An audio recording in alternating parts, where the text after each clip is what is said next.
Good morning, good afternoon, good evening. This is Alan Burgos from the hashtag Walk with Lunch channel. Welcome and welcome back to our channel. Guys, if you are not yet subscribed to our channel, please do it so now so that you can be a part of this growing family. Officially, we are now 10,011 subscribers. Thank you so much, guys. We just hit 10,000 subscribers milestone last night. And from the bottom of my heart, thank you so much, guys. And God bless you all. And I love you all. Okay. Sige, ang pag-usapan po natin today ay, teka lang po mag-share po tayo para naman makita nyo yung mga litrato o pangalan ng ating mga babanggitin. No? Kasi ito po ay mga posibleng magpupuno, magko-compose po ng, wait lang po i-open ko lang po wait lang. Ito po yung mga posibleng magko-compose ng mga senador natin sa ano po ba to? Senador natin sa 2025. Ayan po Ayan, i-share ko na po Ayan. Uy, kita niyo na po ba? Kita na yan, syempre. Okay, so pag-diskusyonan po natin to paghuntahan po natin itong mga pangalan na ito na pwedeng posibleng maging senador natin nadadagdag dito sa mga nasa taas po ng mga ng litrato natin, Robin Padilla, Loren Legarda, Raffy Tulfo, Jinggoy Estrada. Okay? Ayan. Ito po talagang natin, So 11 popular news, entertainment, and sports personalities. Ito po yung pwedeng mag-fill dun sa 24 members Philippine Senate after the May 2025 elections. Talagang napakadami po nito Napakadami po nito. Actually, sobrang dami po nito, For celebrities, ito po, 4 na celebrities po ang nanalo noong 2022 polls, Si Robin Padilla nga, isang artista, isang aktor, isang producer, at nagdidirect din yata ito, Si Loren Legarda, newscaster yan, sa media din yan. In the past, tumakbo ito bilang pangalawang pangulo, 2 beses, ngunit natalo. Si Robin Padilla po ay first time po tumakbo noong 2022. Biruin mo yon, nag-number 1 pa siya. Si Raffy Tulfo naman po, ay kilala naman po natin yan, Raffy Tulfo in Action, YouTube channel niya, o kaya naman yung mga YouTube subscribers niya, baka naman. Ayan po taga Quezon City po yan, anak niya po ang isang congressman dyan sa 6th district ba yun? Ay, sorry. 5th district, 4th district, parang gano'n, yung sa Commonwealth area. Tapos asawa niya yung ACT-CIS representative, kapatid niya si Erwin Tulfo na congressman ng ACT-CIS at saka tumatakbo bilang senador ng Pilipinas. At si Jinggoy Estrada naman po ay dating San Juan Mayor, artista din po yan, producer, nagdidirect din po yan, nagko-coach din po yan, nagbabasketball din po, ang dami po, anak po yan ni Senador Joseph Estrada, dating Senador Joseph Estrada, dating Pangulo, anak din siya ni Loy Ejercito Estrada na naging senador, nag-mayor din po yan, nag-vice mayor din po yan ng San Juan, etc. Marami pong ginampanan yan sa lipunan. Okay? Ayan po talagang yan, sila po yung nanalo, nag-serve na po sila for more or less 3 years, Yung actors na si Robin Padilla, Jinggoy Estrada, and news broadcasters Loren Legarda and Raffy Tulfo. Okay? Ay ngayon, yung natin pag-usapan natin, yung pre-election survey natin, yung mga surveys natin, yung mga SWS, nakakatakot talaga. Nakakatakot po talaga dahil malamang sa malamang, ang dadagdag po dyan ay Erwin Tulfo, Ben Tulfo. So ibig sabihin, in the history of 3 po ang magiging Tulfo na senador ng Pilipinas. Ayan, ewan ko kung ano nila. Ito si Vicente Soto, comedian po ito, naging Senate President naman po ito, naging senador. So malamang okay lang naman din si Vicente Soto III, magaling din naman yan. Naging Vice Mayor ng Quezon City, host ng Itbulaga, pero nasa media pa rin po siya. Okay? Yan, si Ben Tulfo, bitag, independent po ito, tatakbo bilang senador. Ang taas niya po sa survey malamang sa malamang, mananalo po ito. Ayan. talagang ano, di ba? News broadcasters Erwin and Ben Tulfo, talagang kapatid niyan ni Raffy Tulfo, at si former Senate President Vicente Soto III, ay ito ay isa sa mga leaders in the newly released survey ng Pulse Asia, and doon sa SWS din yata, no? More than 50% of the respondents said they want to see them in the Senate next year. Nako, naloko na po, no? Ito, apat pa ang celebrities are within the survey's Magic 12. No? Ito si Manny Pacquiao, tumakbo bilang Pangulo ng Pilipinas, naging congressman ito diyan sa Sarangani, tumakbo bilang mayor ng General Santos City, natalo po yan. Tumakbo bilang Pangulo ng Pilipinas, natalo po yan. Si Vicente Soto III po pala ay tumakbo bilang Vice President ng Pilipinas, ngunit natalo po yan. Okay? Yan. Ay susunod po diyan ay si nakakatakot, no?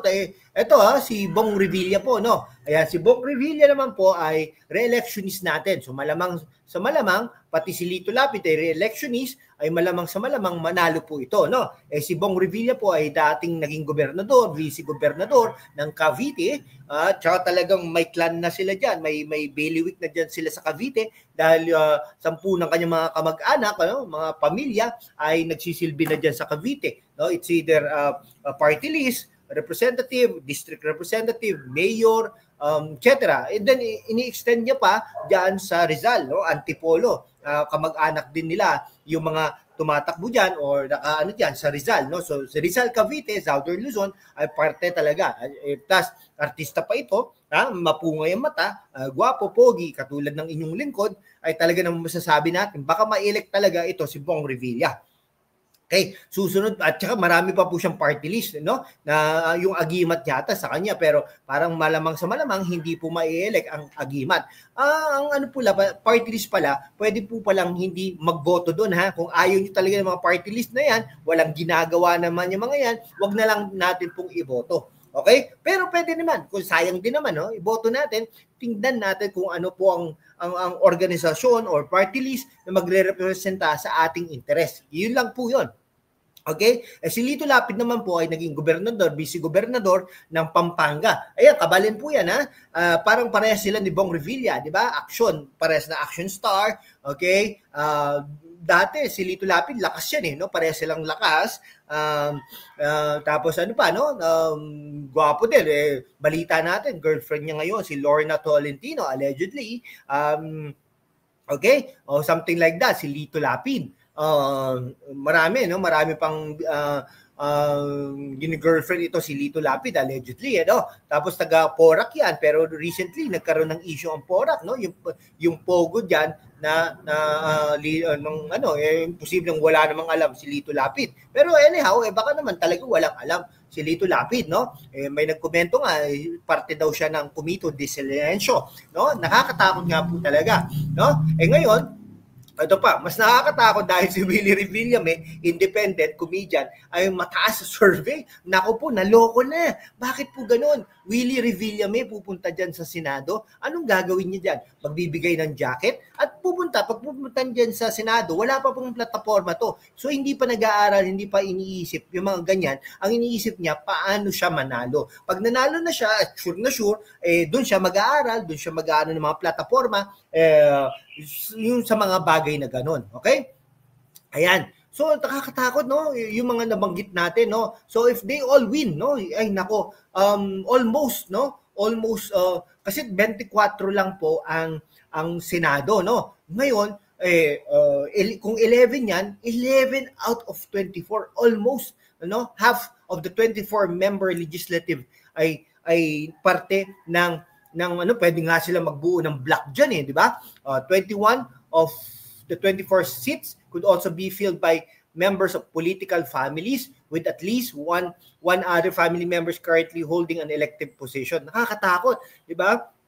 So, ibig sabihin, dynasty pa rin. Okay? O among the media celebrities, all but one are part of such family. Siyempre, inaano natin, ito.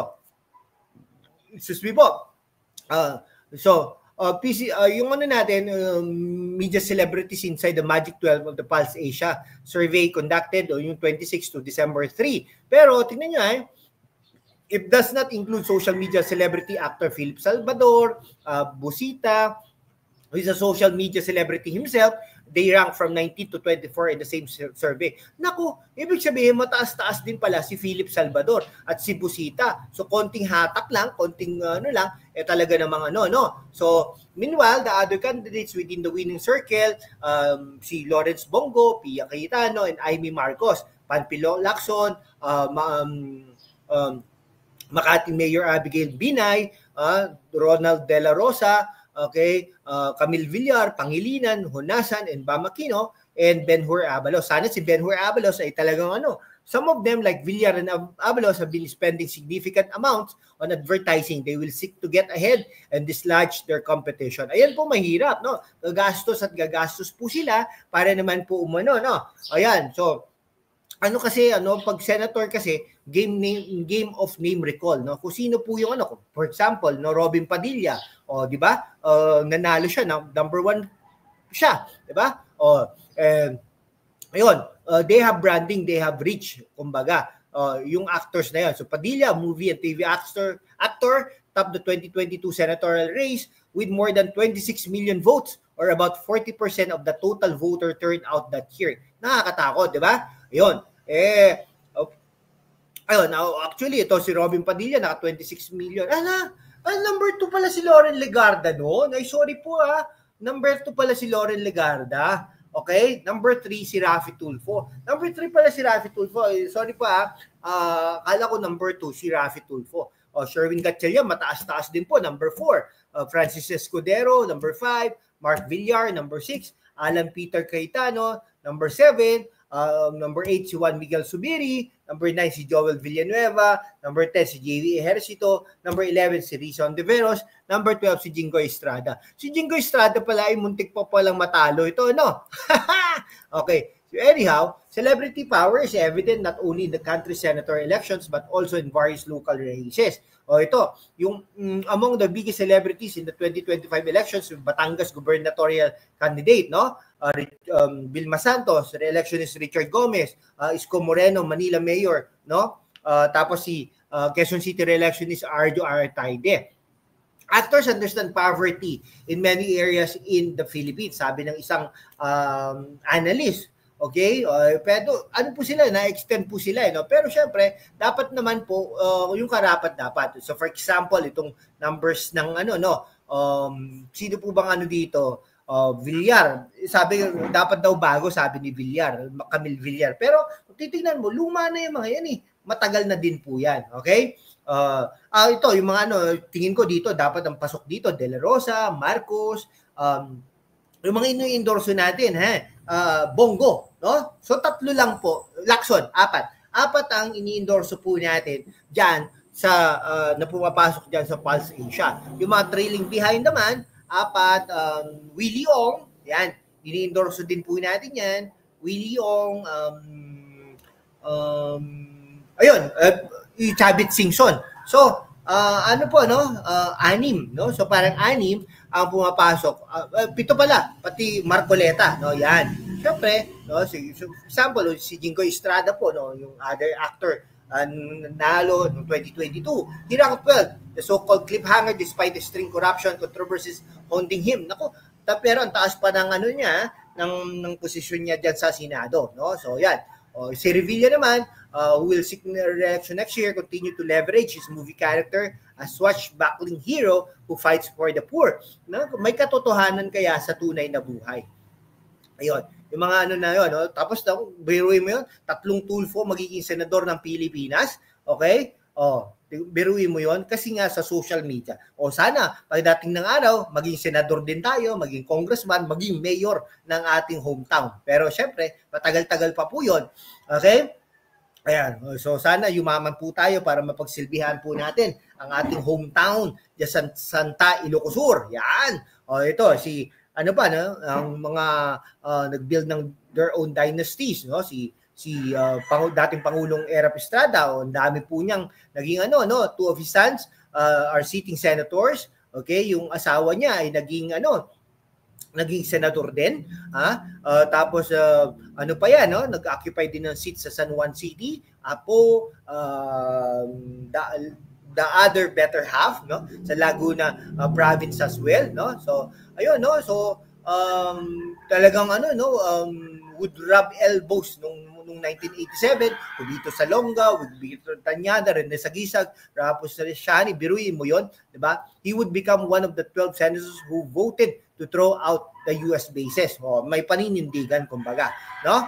Tapos na-elect pa siya noong 1992 and president in 1998, as vice president naman noong 1992. Tapos more celebrities pa followed him in the national politics. Ramon Revilla Sr., Vicente Soto III, Freddie Webb, nanalo noong 1992. By the 12th Congress in 2001, the Senate would have 5 or 6 celebrities of the total members. They were news broadcasters Noli De Castro, Ligarda, Revilla Sr., Soto, Jaworski, and then popular lawyer Renato Cayetano. At least lawyer si Renato Cayetano. 6 was the highest number of seats celebrities have secured so far. In the current 19th Congress, there are also 6 celebrities in the 24th chamber. Okay? So madami-dami po yan. Okay? Biruin mo yun. Sa 2025, 11 na po, no? 11 na po ang magiging senador natin na celebrities, kumbaga. Okay, sige po. Hanggang dito na lang po mga kaibigan ko, ha. Kung may mag-comment po kayo diyan kung karapat-dapat ba ito mga pangalan na ito na binanggit natin, yung analysis natin, yung pinagsasabi natin, mag-comment lang po kayo diyan. Kung sino po ang gusto niyo, ayaw niyo. Something like that, no? May type, i-comment niyo lang po. It's a free this particular YouTube channel, wala po tayong fini-filter unless otherwise i-filter po kayo ng YouTube. Wala po, ano? Sige po. Hanggang dito na lang po mga kaibigan ko. Maraming salamat po sa inyong lahat. Maraming salamat po sa inyong pagsuporta. Ano na po tayo, ha? Magpa 5 years na po tayo sa April 2025 na YouTube channel natin. Yes! Maraming salamat po sa inyong guys. God bless you all.